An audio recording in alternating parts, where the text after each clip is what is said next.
예수 구주 예수를 지나면 심히 깊은 일세 거란 받았으니 의심할 수 없도다.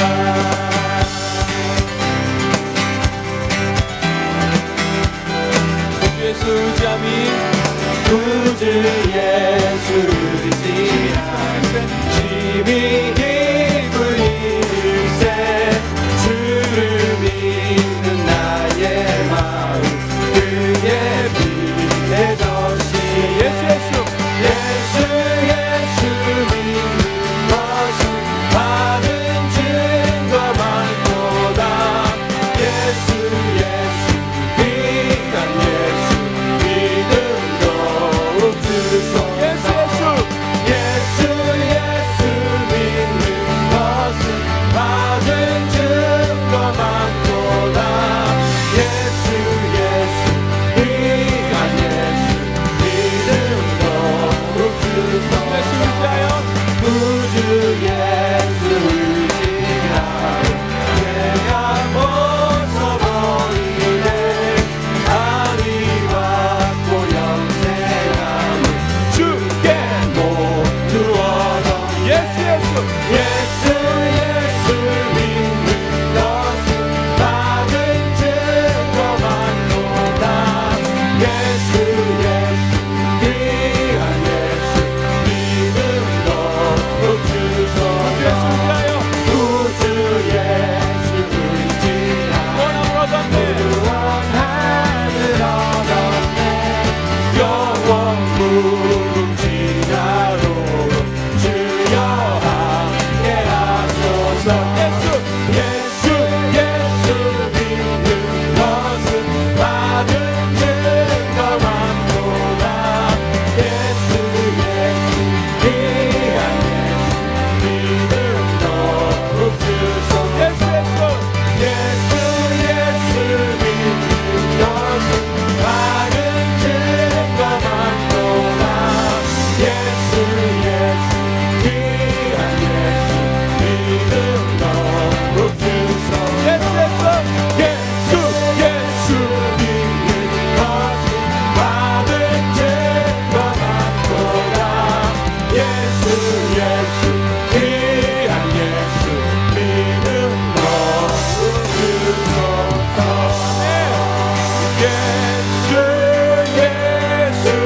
예수 믿는 것은 받은 증거 많도다. 예수 귀한 예수 믿음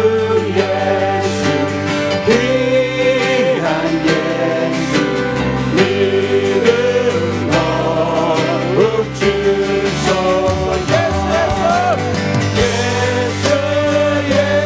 예수 믿는 것은 받은 증거 많도다. 예수 귀한 예수 믿음 더욱 주소서. 함께 기도하는데요, 저희들 방금 찬양한 대로 하나님께서 정말 많은 증거들로 저희들에게 보여주시고 경험케 하셔서 주님을 믿게 하셨는데, 그럼에도 불구하고 이 시간 다시 한 번 더 기도하고 싶은 것은 주님, 저희들에게 믿음 더욱 주옵소서. 신앙생활 하다 보니까요, 결국은 믿음의 문제라는 것을 저희들이 알게 되는데, 이번 특세 기간에 또 오늘 다시 한번 더 굳센 믿음 얻게 되는 저희들 되게 하여 달라고, 우리 굳센 믿음 더욱 주옵소서. 함께 기도하겠습니다. 아버지 하나님, 이 시간 기도합니다. 주여, 예수 아버지가 굳센 믿음 허락하여 아버지 주의 사랑을 더 믿게 하여 주셔서, 주의 사랑을 믿음을 더욱더 믿는 자들이 하여 주셔서, 하나님께서 약속하신 것이 아버지 축복에 아버지 하나님께 드린 것을 더욱 믿는 자들이 하여 주셔서, 그래서 삶 속에서 아버지 순종함으로 드러나는 자들 되게 하여 주셔서, 믿는 자들 되게 하여 주셔서, 더욱더 믿음 허락하여 주셔서, 더욱더 확신으로 내 신념 가운데 부어주셔서 아버지 하나님 감사합니다. 허락하여 주시옵소서. 귀한 예수 이름으로 춤추소서. 예수의 숨은 것은 예수 믿는 것은 받은 증거한 도다. 예수 귀한 예수 이름으로 춤추소서. 아멘.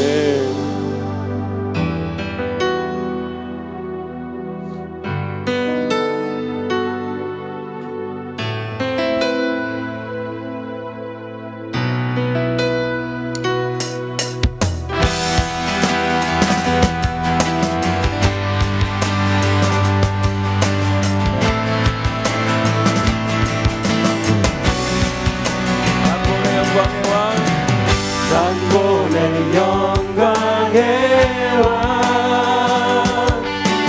구름 타고 오시네 주 위엄에 모두 떠내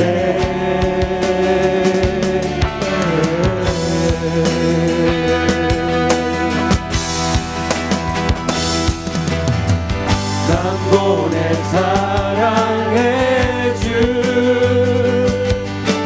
우리 죄를 씻기네 노래하고 찬양하네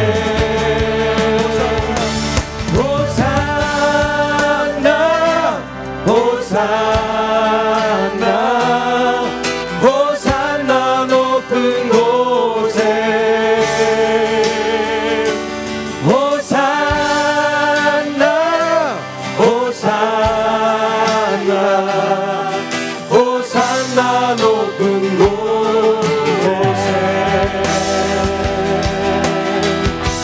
남본의 이 세대가 남본의 이 세대가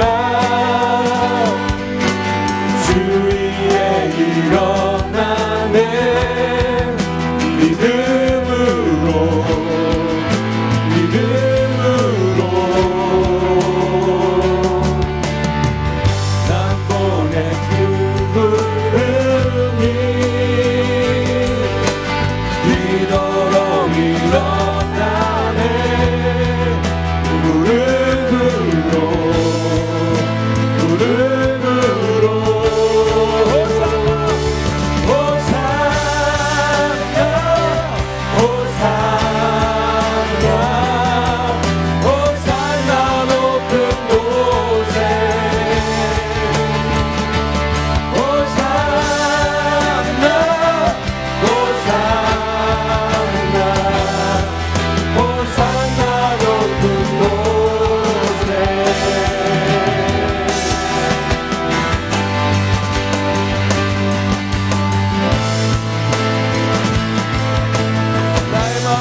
I say yes, Lord. I say yes to your will, Lord. I say yes where you lead me. I will go.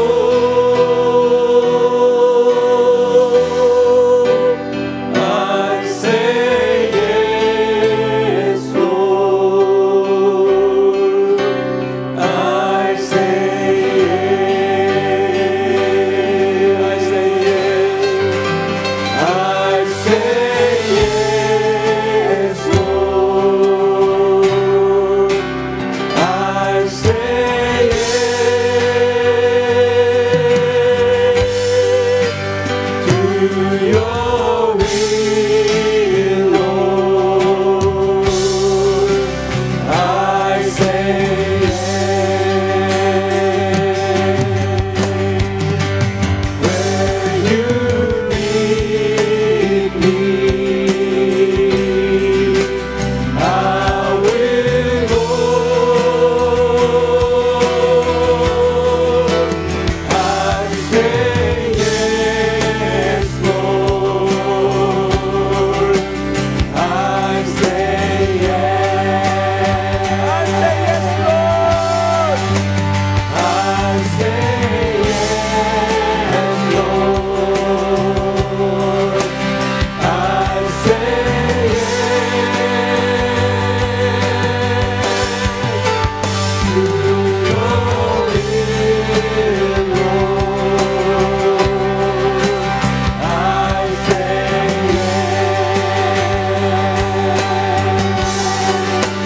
where you lead me. I will go. I say yes, Lord. I say yes. 우리 함께 기도합니다. 주님, 이번 특세 기간을 통하여 주님 말씀하실 때 그 말씀에 듣고 순종하는 저희들 되어지기 원합니다. 예, 아멘하고 나아가는 저희들 되기 원합니다. 주님, 그 사랑의 부르심, 그 은혜의 부르심 앞에 순종하며 나아간 저희들 되길 원하오니 성령으로 충만케 하여 달라고 이제 우리 함께 기도하겠습니다. 같이 기도하겠습니다.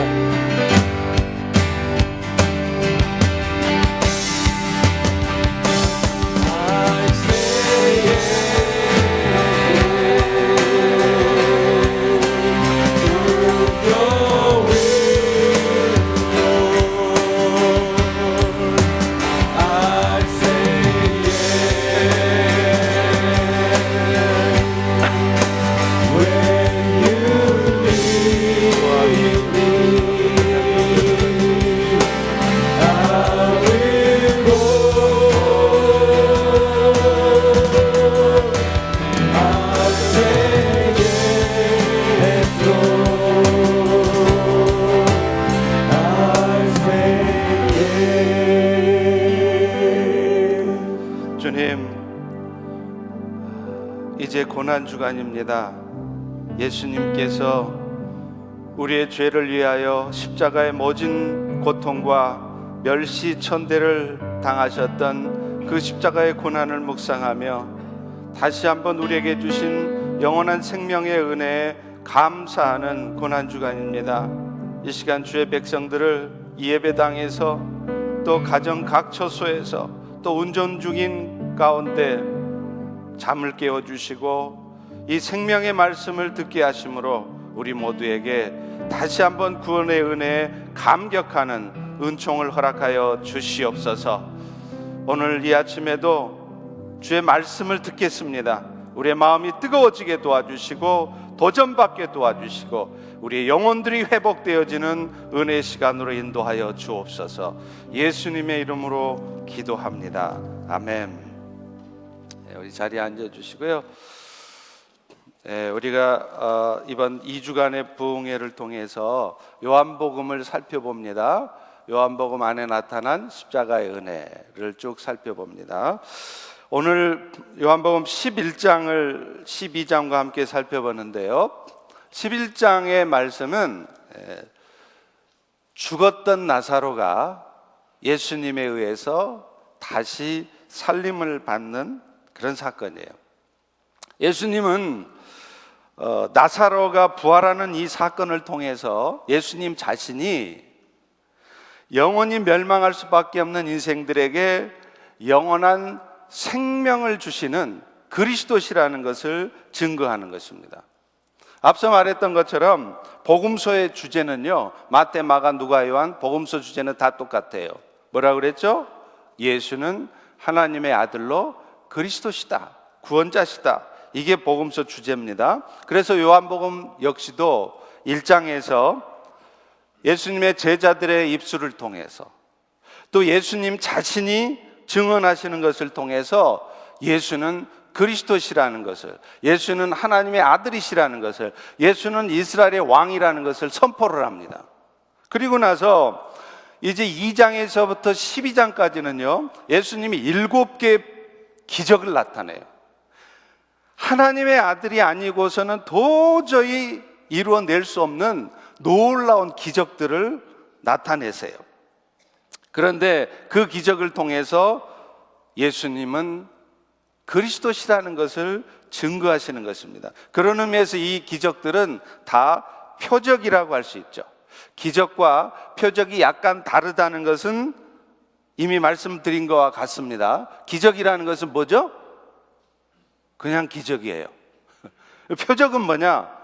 기적 같은 일을 통해서 뭔가 말씀하려고 하는 것이 있을 때 그 기적을 특별히 표적이라 이렇게 얘기를 합니다. 다시 말하면 요한복음에 나타난 7개의 기적들은 예수가 그리스도이심을 나타내고자 하는 표적이었다는 말이에요.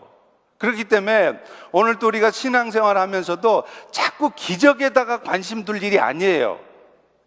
신비한 이적을 경험하는데 우리 신앙생활에 초점이 두어지면 그 본질을 놓치는 겁니다. 그 기적을 나타내시는 이유도 결국은 예수가 그리스도시라는 것을 말씀하시려고 하니까 그 예수가 그리스도시라는 데 초점이 두어져야 되지, 자꾸 기적 경험하고 신비한 체험하려고 하면 신앙생활이 이상한 방향으로 가는 수가 있다는 거예요. 그리고 오늘 나사로가 부활한 사건은 그 7개의 표적 중에서도 최고의 표적입니다. 다시 말하면 예수님이 영원한 생명을 가져다 주시는 그리스도이심을 나타내는 계시의 레벨레이션의 절정이라는 거예요. 실제로 예수님은요, 이 11장에 나타난 나사로가 부활하는 기적 후에는요, 일절 기적을 나타내지 않으십니다. 전혀 기적을 보여주시질 않으세요. 그리고 13장에서부터는 대중을 향한 설교도 일절하지 않으세요. 그 전에는 기적을 보여주시고 구름대처럼 몰려든 수많은 청중을 향해 말씀하시던 예수님이 기적도 하나도 안 보여주시고요, 소수의 제자들에게만 말씀하세요. 소위 제자 훈련을 하시는 것입니다.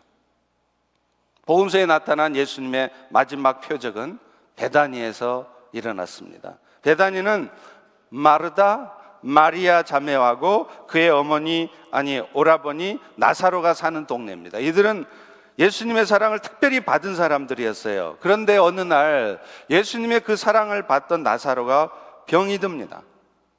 그래서 나사로의 누이들이 이 소식을 예수님께 전해요. 예수님은 다른 곳에 있었어요. 베다니가 아닌 곳에. 왜 전했을까요?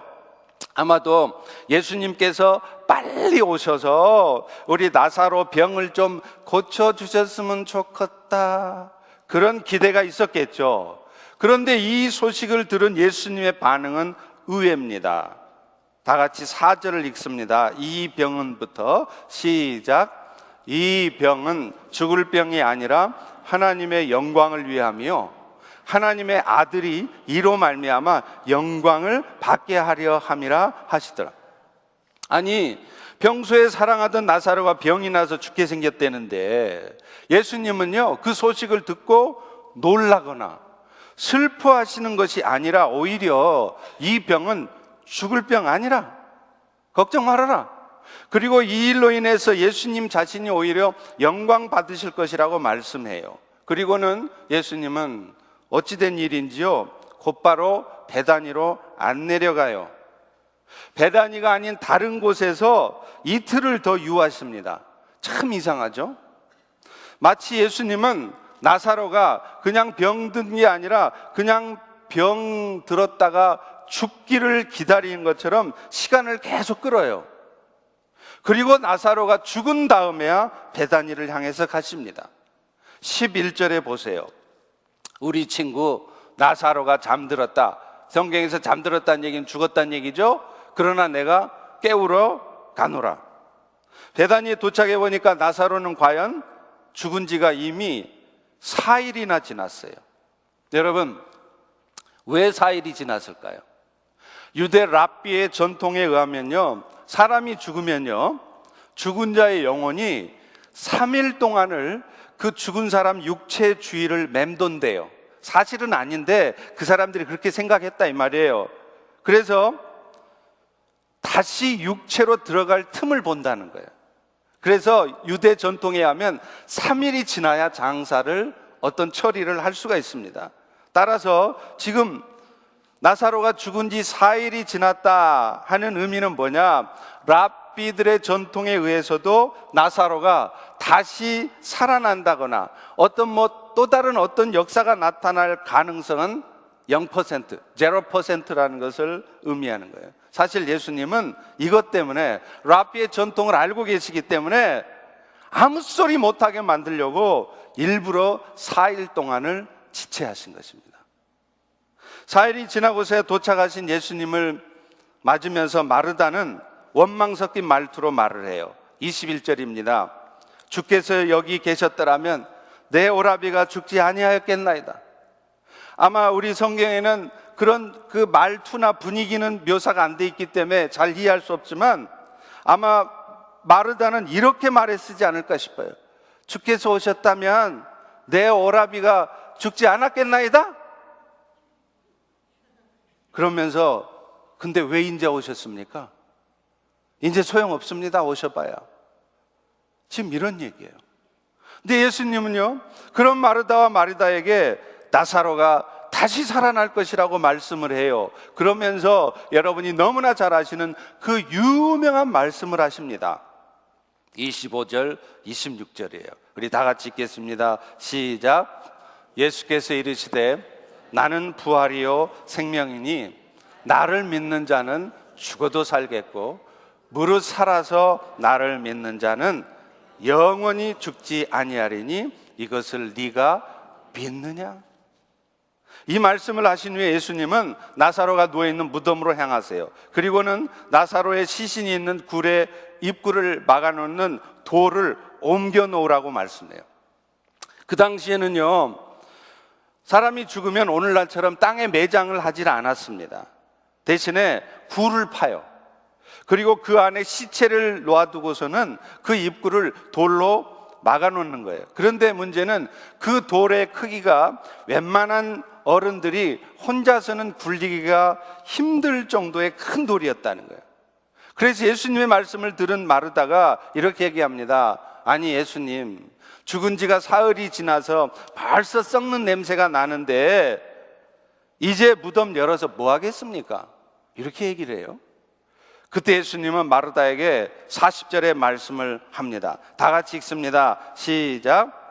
예수께서 이르시되 내 말이 네가 믿으면 하나님의 영광을 보리라 하지 아니하였느냐? 여러분, 앞서서 나사로가 심히 병들어 위독하다는 소리를 들었을 때도 예수님이 비슷한 말씀하셨죠? 이 병은 죽을 병이 아니라 하나님의 영광을 위한 병이요, 하나님의 아들이 영광을 받게 하기 위한 병이다. 이제 예수님은요, 무덤을 향하여서 외칩니다. 나사로야, 나오너라. Come forth. 그때 놀라운 일이 벌어지죠. 죽은 지가 4일이 지났습니다. 실제로 썩는 냄새가 나던 나사로가 수족을 배로 동인 채로 걸어 나오는 거예요. 나사로의 부활 사건이 예수님의 계시의 절정이라고 하는 이유가 여기에 있습니다. 앞서 예수님께서는요, 나사로가 병들었을 때 이 병은 죽을 병이 아니라 하나님의 영광을 나타낼 병이라 이렇게 얘기했습니다. 또 무덤굴을 열지 않는 마르다를 향해서 네가 믿으면 하나님의 영광을 보리라 이렇게 말씀했어요. 여기서 말하는 하나님의 영광이 뭐냐?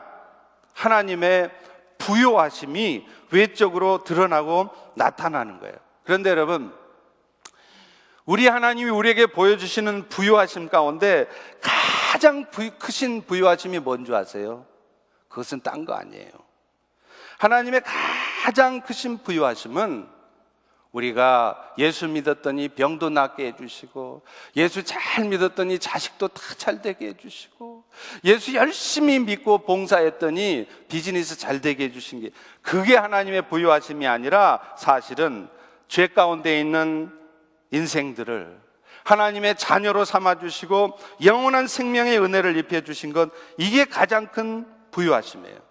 따라서 지금 나사로가 병든 것이 하나님의 영광을 나타낼 것이다, 이 말은 무슨 말이냐? 예수님은 이 일들을 통해서 예수님 자신이 여러분처럼 죽을 수밖에 없고, 결국에는 이 땅에서 어떤 삶을 살더라도 부자로 살든 가난하게 살든 건강하게 살든 건강치 않게 살든 결국은 죽어 영원한 멸망에 있을 여러분들에게 영원한 생명을 주시는 분이라는 것을 나타낼 거란 말이에요. 예수님은요, 하나님의 뜻을 이루기 위해서 이 땅에 오신 하나님의 아들이십니다. 할렐루야. 그 하나님의 뜻은 뭐예요? 여러분 부자 되는 거예요? 여러분 비즈니스 잘 되는 거예요? 여러분이 세상에서 떵떵거리고 사는 거예요? 아닙니다. 하나님의 뜻은 죽을 수밖에 없는 사람들이 영원한 생명을 얻는 거예요. 디모데전서 1장 15절에도 말합니다. 미쁘다 모든 사람이 받을 만한 이 말이요, 그리스도 예수께서 죄인을 구원하시려고 세상에 임하셨도다 하였도다. 나사로가 심히 병들었지만, 그래서 얼뜻 보면 참으로 낙심되고 두려워할 수밖에 없는 일이었지만, 그 일은 결국 하나님의 영광을 나타내는 일이었고, 그것은 곧 예수가 그리스도이심을 보여주시려는 것이었습니다. 과연 죽었던 나사로가 다시 살아나는 이 역사 때문에요, 많은 유대인들이, 그렇게 믿지 않던 유대인들이, 그렇게 마음이 강팍했던 고집스럽던 유대인들이 예수를 믿어요. 다 같이 45절을 읽어보겠습니다. 시작. 마리아에게 와서 예수께서 하신 일을 본 많은 유대인이 그를 믿었으나. 결국 예수님은 죽었던 나사로를 살리심으로 예수님 자신이 우리 인생들에게 영원한 생명을 주시는 그리스도이신 것을 계시하신 것입니다. 그리고 이 사건은 예수님이 나타내신 계시 중에 최고의 계시였습니다. 오늘날 예수님이 모든 이적을 나타내는 것, 오늘날 예수님이 우리 가운데 놀라운 일들을 행하시는 것, 모든 초점은 바로 여기에 있어요. 나 예수는 부활이고 생명이니 나를 믿는 자는 죽어도 살겠고 무릇 살아서 나를 믿는 자는 영원히 죽지 아니하리라. 할렐루야. 오늘 또 우리 모두는 그리스도의 은혜를 따라 이 영원한 생명을 얻은 자입니다. 그리고 여러분은요, 이 땅의 삶을 마친다 할지라도 나사로가 다시 살아난 것처럼 주님이 다시 오실 때 영광의 형체로 변케 되어질 것입니다. 사실 오늘날 우리가 신앙생활을 하면서 은혜를 받아야 되는 것이 바로 이 부분이에요. 예수 잘 믿었더니 병 낫고 자식 잘 되고 비즈니스 잘 됐다, 이거요, 이 땅에 사는 동안에만 효과 있는 거예요. 그리고 여러분, 사실은요 반드시 그렇게 되는 것도 아니에요. 여러분 예수 잘 믿었더니 지금 여러분 부자 되셨습니까? 여러분이 만약 부자가 아니라면 그럼 여러분은 지금 신앙생활 엉터리로 하신 분들이세요? 아니잖아요. 사도 바울 보세요. 얼마나 신앙생활 잘했습니까? 그런데 그 사도 바울이 부자로 살았습니까? 인생이 형통했습니까? 죽는 날까지 계속 고난의 영속 아니었습니까? 그러니 예수 잘 믿으면 부자 된다는 말이 도대체 어디 있냐 이 말이에요. 그래서 히브리서 12장 28절은 이렇게 말합니다. 그러므로 우리가 흔들리지 않는 나라를 받았은즉 은혜를 받자. 영원한 나라를 얻은 거, 이게 은혜가 되어야 된다 이 말이에요. 왜냐? 이걸 은혜로 아는 사람들이 인생에 어떤 어려움이 와도, 사도 바울과 같은 고난이 닥쳐도 예수님이 당한 그 십자가의 고난처럼 억울하고 누명을 쓰고 멸시천대를 받고 인정을 받지 못하는 그런 일이 와도 흔들림 없이 하나님을 섬길 수 있다 이 말이에요. 예수를 믿어도요, 내가 지금 영원한 생명 얻는 건 이것이 은혜 되는 게 아니라 어떻게 하면 예수 믿어서 내 자식 잘 되게 해볼까, 어떻게 하면 내가 지금 비즈니스 좀 잘 되게 해볼까, 그런 마음 가지고 신앙생활을 하면 그런 사람들은 죽었다 깨나도 하나님을 흔들림 없이 신뢰하면서 기쁨으로 하나님을 섬기지 못합니다. 하나님이 좀 축복해 주셔서 인생 좀 잘 풀린다 싶으면 하나님 섬기는 듯 해요. 근데 그 섬김도 제대로 하지도 못해요. 그런데요, 내 인생이 지금 어떤 상황이든지 결국은 우리는 죽는데 우리는 영원한 생명을 얻은 자다, 이것을 기억하고 그것이 늘 감사한 사람, 여기에 은혜를 받는 사람은 내 인생에 어떤 상황이 와도, 먹고 살기 힘들어도, 심지어는 죽을 병에 걸려도 흔들림 없이 주의 일에 힘쓸 수 있다는 것입니다. 하나님을 향한 흔들림 없는 신뢰 가운데 기쁜 마음으로 하나님을 섬겨요. 마지못해서 왜 내 인생은 이 모양이야, 왜 나는 예수 믿어들이 힘들게 살지 하면서 그냥 억지로 신앙생활하는 게 아니라 기쁜 마음으로 하나님을 섬긴다는 거예요. 오늘도 여러분 마음속에 하나님을 섬기는 게 억울한 생각이 드십니까? 섬기기는 섬기고 있는데 기쁜 마음이 아니라 막 억지로 지금 섬기고 계십니까? 그렇다면 여러분이 다시 회복해야 될 것은 이 영원한 생명을 얻는 데서 은혜 받는 이 부분에 집중하셔야 됩니다. 거기가 은혜가 되면, 그게 은혜가 되면 여러분 마음속에 있는 모든 염려, 미움, 두려움 다 사라져요. 슬픈 마음 다 사라져요. 어떤 상황이 있어도 기뻐집니다. 할렐루야. 그런데 우리가 여기서요, 예수님 말씀 중에 하나 주목해야 할 말씀이 있어요. 그것은 마르다에게 하신 말씀이에요. 무덤을 열지 않는 마르다에게 예수님 말씀하시죠. 뭐라고요? 네가 믿으면 하나님의 영광을 보리라. 이 말은 우리가 믿음으로 반응할 때 하나님의 영광이 나타난다는 거예요. 그렇다면 그 믿음이라는 것은 뭐겠습니까? 내가 지금 어떤 어려움을 겪고 있을지라도, 지금 내 눈앞에 펼쳐지는 상황이 아무리 내 뜻과 다르다 할지라도, 무언가 이것은 아니다 싶다 할지라도, 이런 상황을 통해서 결국은 하나님은 영광 받으시고 하나님의 영광이, 하나님의 부요하심이 나타날 것이라고 믿는 거예요. 이 믿음을 가지는 사람만이 흔들림 없이 나갈 수 있습니다. 그리고 정말로 하나님의 부요하심을 경험하는 거예요. 여러분, 사도 바울이 빌립보 감옥에 갇힌 사건을 보세요. 바울이 빌립보 감옥에 갇혔을 때 바울과 실라가 어떻게 했습니까? 아니 도대체 이거 뭡니까 하나님? 왜 지금 내가 뭘 잘못했길래 지금 이런 일이 있습니까? 그렇게 불평했습니까? 아닙니다. 바울과 실라는 감옥 안에서도 찬송과 기도를 했대요. 바울이, 실라가 감옥에 갇힌 상태에서도 하나님을 찬송한 이유는 뭐예요? 믿음 때문이었어요. 믿음이 있었기 때문이에요. 지금 이런 억울한 상황도, 지금 이렇게 잘못된 것 같은 상황에서도 하나님의 영광은 나타날 것이고 하나님은 일하시고 계시다는 믿음이 있었기 때문에 그는 그 상황에서도 찬송했습니다. 어떤 상황에서도 하나님의 온전하시고 선한 뜻은 이루어지며 그 일을 통해 결국 세상의 사람들의 영혼이 구원을 얻게 되는 하나님의 부요하심이 나타날 것을 믿었어요. 그런 믿음 가운데 바울과 실라가 하나님을 찬송하니까 감옥 안에 있던 다른 죄수들이 그 찬송 소리를 듣고 이해를 못하는 거예요. 생각해 보세요. 그들이 찬송하는 신이, 바울과 실라가 찬송하는 신이 진짜 신이라면 자신을 숭배하는 사람을, 자신을 찬송하는 사람을 어떻게 감옥에 갇히게 하냔 말이에요. 그런 놈의 신을 뭐하러 믿어요? 아니, 신을 숭배하고 신을 경배했으면 그 경배하는 사람들에게 잘 되게 해줘야 되죠. 그 신을 찬양하는데도 감옥에나 갇히게 하는 신을 뭐하러 믿습니까? 그러니까 죄수들은 그들의 찬송 소리를 이해할 수가 없는 거예요. 그래서 listen to their prayers라고 돼 있잖아요. 여러분, 그럴 때 어떤 일이 벌어집니까? 지진이 일어나서 감옥문이 열리고 매였던 것들이 풀려집니다. 그리고 무엇보다도 그 일을 계기로 자결하려고 했던 간수와 그 가족이 영원히 구원받습니다. 여러분, 이것이 바로 네가 믿으면 하나님의 영광을 보리라는 말씀의 의미예요. 제가 한국에서 섬길 때 어느 가정을 신방했는데 아직도 기억이 나요. 그 가정에는 딸내미가 이쁜 딸이 3명인가 2명이네요 있었어요. 근데 큰 딸내미가 그렇게 말썽꾸러기예요.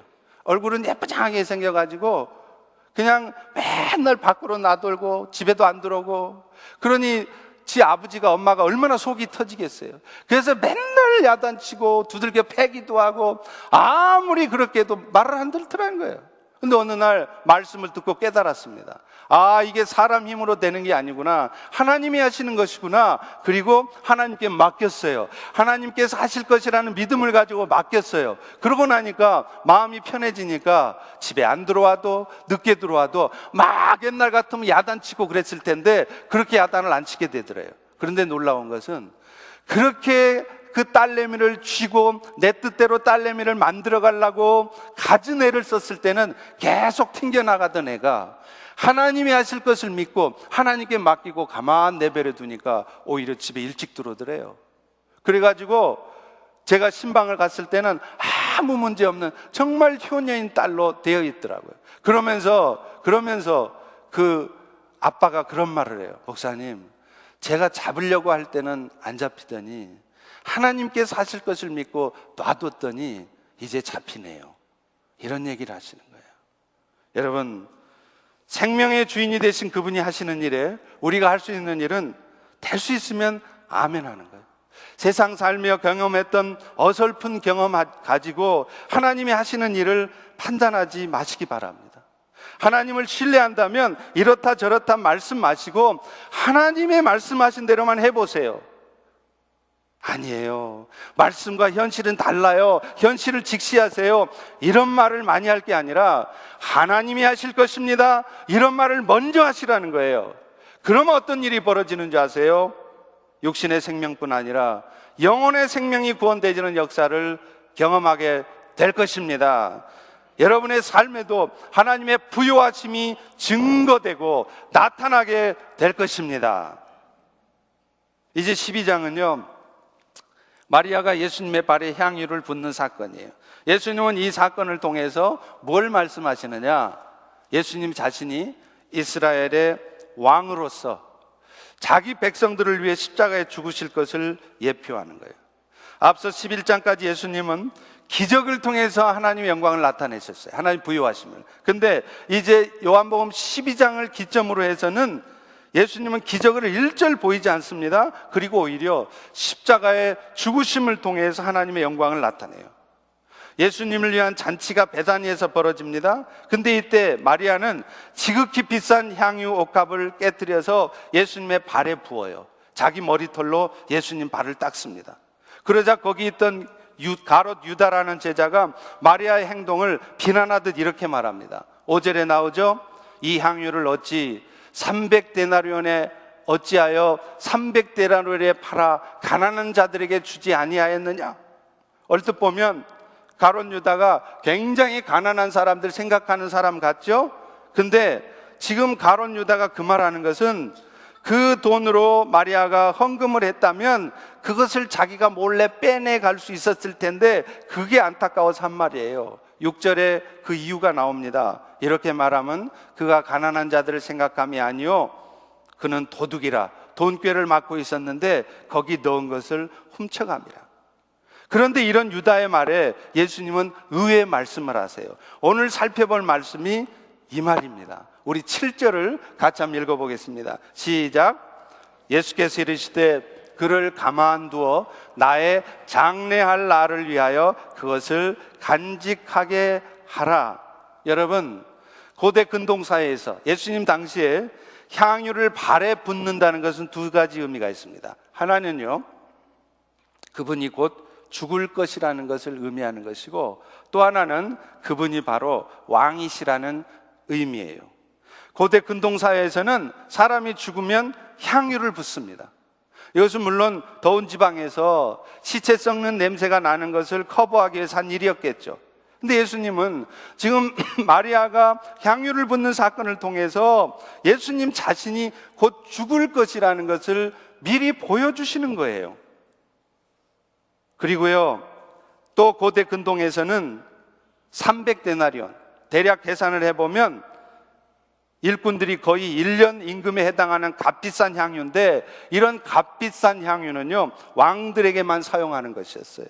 그러므로 지금 마리아는 그저 예수님이 감사해서 옥합을 깨뜨려서 향유를 붓는데, 사실은 이것이요, 자신도 모르는 사이에 예수가 바로 이스라엘의 왕이시며 그 왕이 자기 백성들을 위해서 죽을 것임을 미리 보여주는 거였어요. 마리아는 그걸 몰랐어요. 예수님 마리아 행동을 통해 자신이 십자가에 죽으실 것과 그 십자가의 죽으심을 통하여 모든 이스라엘 백성들을 하나님의 백성으로 삼으실 것을 증거한 것입니다. 예수님이 이스라엘의 왕 되실 것은요, 이튿날 예수님이 예루살렘으로 입성하시면서 나귀를 타고 입성하시는 모습을 통해서도 계시가 됩니다. 오늘 12장 13절 같이 한번 읽겠습니다. 시작. 종려나무 가지를 가지고 맞으러 나가 외치되 호산나 찬송하리로다. 주의 이름으로 오시는 이 곧 이스라엘의 왕이시여. 예수님이 오시기 400년 전에 기록된 책이 스가랴서입니다. 예수님이 오시기 400년 전에 스가랴서 9장 9절에 보면 이런 예언이 있어요. 시온에 따라 크게 기뻐할지다. 예루살렘의 딸들아 즐거이 부를지어다. 보라, 너의 왕이 너에게 임하시라니 그는 공의로우시고 구원을 베푸시고 겸손하시기 때문에 나귀를 타실 것인데 나귀 작은 것 곧 나귀 새끼를 타실 것이라. 예수님 당시 이스라엘 백성들은요, 이제 하나님의 때가 되면 나귀 새끼를 타고 오는 이스라엘의 왕이 오실 거라는 거예요. 그래서 그 왕이 자신들의 유대 나라를 그 로마 제국의 압제로부터 독립시켜 줄 것이라는 기대가 있었어요. 그런데 지금 예수님이 나귀 새끼를 타고 입성하시는 거예요. 그러니까 그 모습을 본 이스라엘 백성들은 아, 저가 이스라엘을 구원할 왕이구나 하고 호산나 다윗의 자손 예수여 왕이시여 하고 찬송했던 거예요. 그런데 그들의 기대는 뭐였습니까? 저 왕, 죽은 자도 다시 살리는 왕, 오병이의 기적을 나타내는 왕, 물이 변해서 포도주 만들어내는 왕, 저 놀라운 왕이, 능력 많은 왕이 로마 군병들을 무찌르고 유대를 독립시켜 줄 것을 기대했던 것이에요. 세상의 왕이 되어지기를 원했던 거죠. 그런데 그때 예수님은 전혀 다른 말씀을 하세요. 우리 다 같이 23절을 읽겠습니다. 시작. 예수께서 대답하여 이르시되 인자가 영광을 얻을 때가 왔도다. 여러분, 이 말을 듣고요, 제자들은 좋아했어요.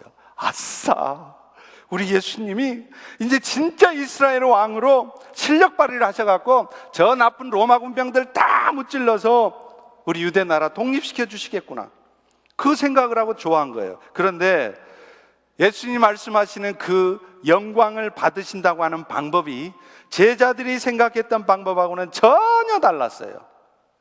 너무나도 중요한 말씀입니다. 어쩌면 요한복음의 가장 중간에 있는 가장 핵심적인 말씀일 수 있어요. 우리 24절, 25절을 같이 읽습니다. 시작. 내가 진실로 진실로 너희에게 이르노니 한 알의 밀알이 땅에 떨어져 죽지 아니하면 한 알 그대로 있고 죽으면 많은 열매를 맺으리라. 자기의 생명을 사랑하는 자는 잃어버릴 것이요 이 세상에서 자기 생명을 미워하는 자는 영생하도록 보존하리라. 예수님이 영광 받으시고 하나님의 영광을 나타내시는 방법은 놀라운 기적 같은 일을 통해서 세상을 다 뒤집어 놓는 게 아니라 한 알의 밀알이 땅에 떨어져 죽는 것처럼 십자가에서 죽는 것이었습니다. 사실 하나님의 영광이 나타나는 일, 다시 말하면 세상 사람들이 하나님의 자녀가 되는 일은 예수님이 나타나셨던 오병이의 기적 같은 엄청난 역사를 통해 이루어지는 게 아니었어요.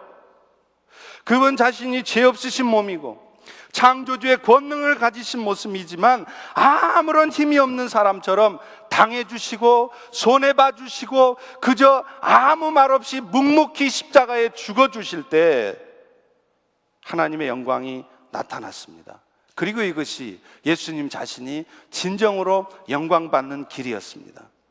여러분, 예수님이 그러신 것처럼 하나님의 영광 받으시는 일은, 하나님의 부유하심이 나타나는 일은 오늘 우리가 한 알의 밀알로 썩어질 때 가능한 거예요. 내가 죽어지면은요, 모든 것이 엉망되고 안 될 것 같은데 내가 죽어지면 됩니다. 사실은 내가 문제예요. 내가 죽어지면 내 대신 많은 열매가 맺혀집니다. 내가 죽지 않으면 내 스스로의 열매를 맺을 수 없을 뿐더러 다른 사람들의 영혼을 살려내지도 못해요. 오늘 고난주간을 맞이해서 예수님은 그 첫 번째 말씀으로 우리에게 분명히 말씀하세요. 26절의 말씀입니다. 같이 읽습니다. 시작. 사람이 나를 섬기려면 나를 따르라. 나 있는 곳에 나를 섬기는 자도 있으리니 사람이 나를 섬기면 내 아버지께서 그를 귀히 여기시리라. 예수님을 섬기려면 어떻게 해야 된다고요? 예수님을 따르래요. 예수님이 하신 것처럼 하래요. 그러면 예수님은 뭐 했습니까? 엄청난 기적을 가지고, 자기 실력을 가지고, 자기의 지식을 가지고 다 두드러 엎었습니까? 아닙니다. 예수님은 십자가에서 묵묵히 죽어주셨어요. 한 알의 밀알로 썩어지셨습니다. 그렇게 예수님의 일을 따르고 있는 삶을 살면 아버지께서도 우리를 귀하게 여겨주실 거래요. 오히려 한 알의 밀알로 썩어지는 우리를 높여주실 거래요. 오늘날 우리 그리스도인들이 가장 귀담아 들어야 될 말씀이 바로 이겁니다. 내가 죽어야 돼. 내가 살아있으면 오히려 일이 안 돼요. 내가 살아서 이것도 하고 저것도 하면 잘 될 것 같은데요, 절대로 그렇지 않습니다. 제가 20년을 목회하면서 교회를 이끌어 오면서 수많은 성도들의 삶을 보면서 분명히 확인한 것은 이것입니다. 십자가의 복음은 내가 살아서 움직이는 게 아니에요. 나만 죽고 있으면 돼요. 우리가 흔히 말하는 말이 있지 않습니까? 너나 잘하세요. 이 말을 오늘 예수님의 말씀에 비추어 보면 이 말입니다. 나만 죽으면 된다는 거예요.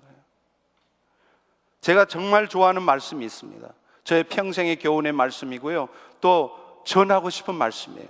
제가 중국 선교하면서도 한국 목회하면서도 깨닫고 또 깨닫습니다. 지금도 깨달아가고 있는 말씀이에요. 갈라디아서 2장 20절입니다. 내가 그리스도와 함께 십자가에 못 박혔나니 그런즉 이제는 내가 사는 것이 아니요 내 안에 그리스도께서 사시는 것이라. 이제 내가 육체 가운데 사는 것은 나를 사랑해서 나를 위해 자기 몸을 버리신 하나님의 아들을 믿는 믿음 안에서 사는 것이라. 내 안에서 예수님이 주인으로 사시게 하는 것은요, 내가 내 인생의 주인이 되지 않는 것입니다. 내 뜻대로 모든 것이 되어지기를 포기하는 것입니다. 내 뜻대로 되어가고 있지 않아도 내 안에 계시는 주님한테 한번 맡겨보는 것입니다. 그 주님을 믿어보는 것입니다. 여러분, 그리고 그렇게 할 때요, 여러분이 비로소 주님이 하시는 것을 보십니다. 오늘 우리 신앙은요, 믿음이라는 건 딴 게 아니에요. 내가 해서 되는 게 아니라, 내가 나서서 되는 게 아니라, 내가 설쳐서 되는 게 아니라 주님이 하시는 것을 보는 것입니다. 그리고 주님이 하시는 것을 볼 것을 기대하면서 오늘 내가 가만히 죽어지는 것입니다. 내가 죽어 있으면 주님이 진짜로 일하세요. 저는 우리 펠로시 교회가 그것을 보기를 원해요. 이 시대의 복음은 딴 게 아닙니다. 실력을 가지고, 지식을 가지고 세상을 내 뜻대로 바꾸려고 하는 그런 어리석음이 아니라, 나는 부족하지만, 안 되는 것 같지만, 큰일 날 것 같지만 오늘도 주님이 하실 것을 믿습니다. 주님께 맡기고 가만히 나를 죽이고 있는 거예요. 그러면 여러분 눈앞에 놀라운 일이 벌어집니다. 죽어도 안 될 것 같은 그 인간이 변해요. 엉망될 것 같은 교회 공동체가 잘 갑니다. 엉망될 것 같은 여러분의 자식들이 오히려 제자리로 들어옵니다. 여러분, 이게 복음입니다. 오늘 또 하늘의 미랄로 썩어지는 예수 그리스도의 복음을 의지해서 주님이 하실 것을 믿기에 오늘 또 조용히 썩어지는 우리 모두가 되기를 주의 이름으로 축원합니다. 이 시간 우리 오늘은 좀 일어나서 한번 같이 기도하죠. 기도하겠습니다. 어떤 기도 하시냐면요, 오늘 말씀 주셨잖아요. 사실은 우리의 믿음이 부족하기 때문에 그래요. 그 믿음이라는 건 딴 게 아니에요. 지금 어떤 상황 속에서도 예수님이 하신다, 하나님이 하고 계신다, 그걸 철석같이 믿는 거예요. 바울처럼 신라처럼 감옥에 갇힌 상황에서도 하나님을 찬송하는 거예요.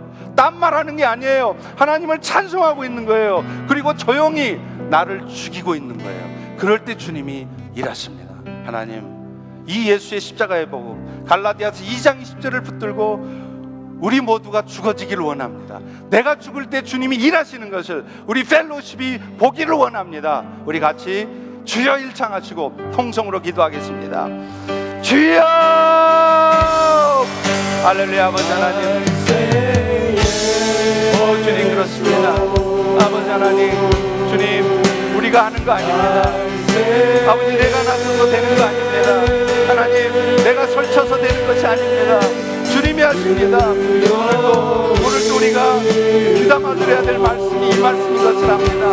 하늘의 미랄이 썩어져 죽으면 많은 열매를 맺고 썩지 아니하면 그대로 있는다고 말씀하신 그 말씀을 붙들기를 원합니다.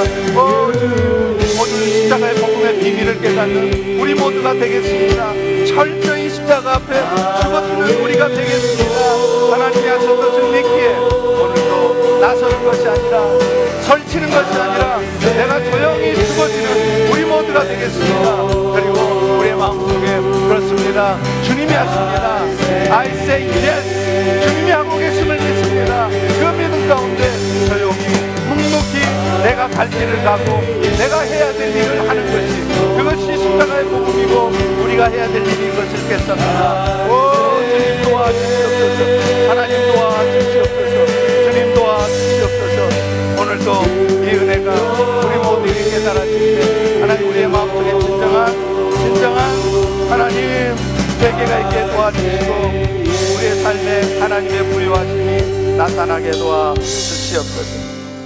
이 시간에는 우리요, 여러분이 스크린을 보셔도 좋고요, 또 여러분이 그 기도의 제목을 외우고 계신다면 여러분이 외우신 대로 기도하셔도 됩니다. 또 여러분의 왼편에 세상에 예수님을 나타내는 미셔널 처치라는 그 처치가 되기 위해서 5개의 우리의 행동 강령들이 나타나 있는데 이 기도를 하겠습니다. 저는 간절히 바랍니다. 우리 펠로십 교회가, 펠로십 성도들이 이런 성도, 이런 삶, 이런 교회가 되기를 소망합니다. 성도들이 항상 칭찬의 말로 격려부터 하는 성도들, 격려를 많이 하는 성도들, 모든 상황을 부정적으로 보지 않고 긍정적인 말을 하는 성도들, 어떤 상황에서도 결국은 하나님께서 합력해 선을 이루신다는 것을 믿기에 감사의 말을 하는 성도들, 연약한 자들을 보면 판단부터 하는 성도들이 아니라 습관적으로 본능적으로 중보의 기도부터 하는 성도들, 나만을 위해서 사는 게 아니라 나라와 민족과 세상을 위해서 섬기는 삶을 사는 성도들, 그리고 세상을 그리스도의 사랑으로 섬기되 영혼 구원을 위해서 예수의 복음을 전하고 그것을 위해 주변에 어려운 자들을 돕는 성도, 그리고 이 모든 일이 우리의 힘으로 되지 않는 것을 알기 때문에 하루의 시작을 늘 하나님의 말씀을 듣고 하나님 앞에 도우심을 구하는 기도로 시작하는 그런 성도들 되게 해주시옵소서. 우리 같이 통성으로 기도하겠습니다. 할렐루야. 아버지 하나님, 오늘도 성도들이 하나님 선교적인 삶을 사는 성도들이 되기를 원합니다. 하나님, 언제부터인가 우리 입술에는 격려를 많이 하지 않습니다. 칭찬을 많이 하지 않습니다. 판단하는 말, 책망하는 말, 비난의 말을 많이 합니다. 하나님, 그러나 우리 펠로십에는 성도들이 모이기만 하면 연약한 지체를 판단하고 비난하고 그런 모습으로 교제를 하는 것이 아니라 어찌하든지 다른 지체에 칭찬을 하고 다른 지체를 격려하는 성도들이 되게 도와주시옵소서. 모든 상황을 부정적으로 보지 않게 도와주시고 긍정적인 말을 많이 하게 도와주시옵소서. 어떤 상황 속에서도 결국은 선을 이루어내시는 하나님을 바라보며 감사의 말을 하는 성도들이 되기를 소원합니다. 아버지 하나님, 우리는 판단할 자격도 없는 자들인데 우리는 연약한 자들을 판단부터 합니다. 하나님, 그러나 예수 그리스도의 복음은 습관적으로 중보의 기독자는 것을 합니다. 하나님, 또 예수 그리스도의 복음을 땅끝까지 증거하는 교회가 되길 원합니다. 아버지, 이제 아프리카에 또 남미에 아시아에 중국에 인도에 수많은 선교사님들을 우리 펠로시교회가 파송하게 도와주시고 그들을 통하여 예수의 복음을 전하는 자들이 되게 도와주시옵소서. 하나님, 이 일들을 우리 물할 수 없습니다. 그래서 하나님, 하루의 말씀을 통해서 또 연약함 도우심을 구하는 기도를 통해서 하루를 시작함으로 하나님 이름 미셔널 라이프를 살아내고 그래서 미셔널 처치가 되기를 소망합니다. 또 주님 도와주시옵소서. 하나님, 이 시간에 우리 마지막으로요, 우리 4월 3일에 있을 새생명 축제 말씀드렸죠. 우리의 삶의 목표는 사실은 이거예요. 땅끝까지 또 우리가 사는 이 지역에 예수의 복음을 전해서 그들도 하나님의 제자를 삼아서 하나님께 영광 돌리는 것입니다.